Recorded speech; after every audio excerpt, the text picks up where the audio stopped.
maybe we'll see some storms bubbling up through the Central Plains. But yeah, my eyes go to the Mid-Atlantic, right? Virginia. Next, yeah. So let's go there because the timing, unfortunate. I mean, this weekend, yes, it's a weekend. Everybody loves that. But it's Father's Day weekend. All of us are going to want to, celebrate our loved ones, the fathers in our life. And now we have this big old mess that's created such havoc across other states like Arkansas, Texas, this morning Louisiana, and all of that is pushing up into the north and east. Now, it is going to look very different. We're not going to have the dramatic images that we've seen across the Gulf Coast in the northeast, thankfully. We do have an isolated flood threat for Virginia, so we'll get to you guys in a moment. That's really the only spot where we need to up urgency.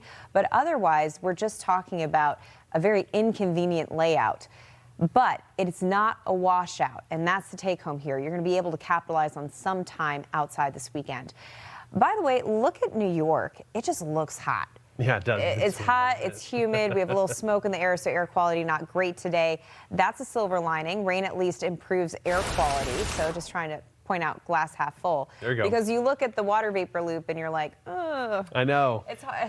You got to encourage yourself to stay positive. It's hard to find some dry air on the water vapor map, which a lot of moisture. When we show often, you have pockets. I mean, there's some dry air through the Arklatex, but you look in the eastern seaboard, and we've got moisture Cloud moving cover. in. Yeah, you've got the clouds and some pockets of sun, and just because Look you at got more Cincinnati. moisture, it's still They're a like, nice what are you guys morning. complaining about? It's sunny and 74. Watching those storms out to the southwest, though, they're going to be moving into Cincinnati later this afternoon. So that's the key. Yeah. Enjoy the times that you are Cincinnati, and then have a backup plan for when you're Chicago. That's right. Because eventually 62 you're going to and- have the rain move through. Listen, this week we were able to reach some warm, even hot temperatures in Chicago. St. Louis, we saw temperatures get close to 90. I've meant to check to see if St. Louis officially had their first 90-degree day. Did New York? They had I meant yet to check for us. Oh, did Because they? we've been. You're right. Oh, did we? I don't know. Okay, we'll have to look. We were very close. We hit 89 the other day. Yeah, last week. Yeah. So, with this overall setup, it's just going to be very humid, very showery, so to speak.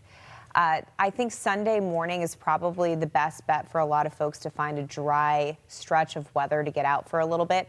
But it really comes down to location, location, location. So the southeast, we're going to have to deal with daytime heating being a huge player here. So the afternoons are going to be a struggle on Saturday and Sunday. Yeah, the storm threat is going to be around with us the whole time. So, I mean, you cancel plans? No, you don't want to cancel plans, but you want to have some way to get alerts.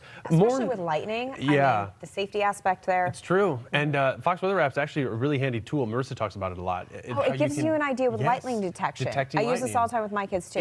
It's something that I've just become, almost taken for granted, because when I know that there's a storm close by, that pops up on my phone. So it's cool because you can track, when lightning's several miles away. But the storms themselves, they will be moving in and moving out. There is an excessive rain threat, and we see that with the flood watch.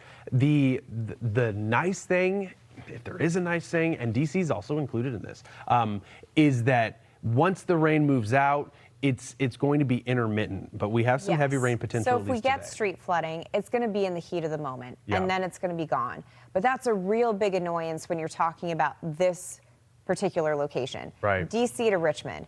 I avoid that stretch of 95 like it's the plague. For weekend travel, it is so tough because That's so what I'm many going to say, people. even though I've never been on it. But I'm just going to say I avoid it. I actually do, though. I go on Interstate 81 through Virginia. It's worth the detour. It's like a 4-hour detour, but you end up saving time. We digress. If you didn't know that cut around, now I've educated you on the cut around to get around it.